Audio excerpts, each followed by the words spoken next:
Hello, എല്ലാവർക്കും നമസ്കാരം. ഇന്ന് നമുക്ക് ഒരു അസിസ്റ്റന്റ് നേഴ്സിൻ്റെ പുതുക്കിയ സാലറി സ്കെയിൽ എത്രയെന്ന് നോക്കാം.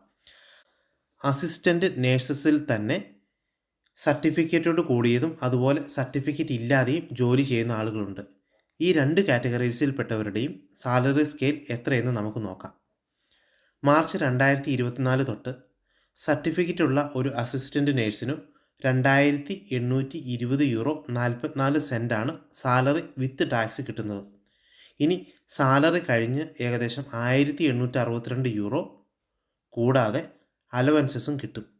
ഇവരുടെ എക്സ്പീരിയൻസ് കൂടുന്നതനുസരിച്ച് മാക്സിമം സാലറി ആയിട്ട് €3,790 39 സെൻറ്റ് വിത്ത് ടാക്സും ടാക്സ് കഴിഞ്ഞ് €2,500 പ്ലസ് അലവൻസസും കിട്ടും.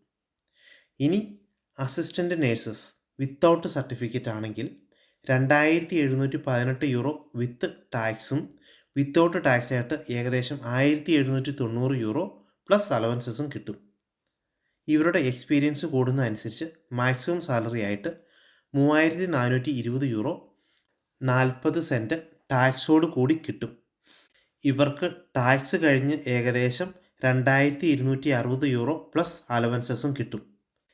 ബേസിക് സാലറിയിൽ കയറിയ ഒരാൾക്ക് മാക്സിമം സാലറി ആകണമെങ്കിൽ ഏകദേശം 15 വർഷം ജോലി ചെയ്യേണ്ടി വരും. ഈ വീഡിയോയിൽ നമ്മൾ പുതുക്കിയ സാലറി സ്കെയിൽ മാത്രമേ പറഞ്ഞിട്ടുള്ളൂ. കൂടുതൽ ഡീറ്റെയിൽ ആയിട്ട് അറിയണമെന്നുണ്ടെങ്കിൽ നമ്മുടെ പഴയ വീഡിയോ കണ്ടാൽ മതിയാവും. അധികം താമസിക്കാതെ നമുക്ക് മറ്റൊരു വീഡിയോയുമായി വീണ്ടും കണ്ടുമുട്ടാം. Okay, by.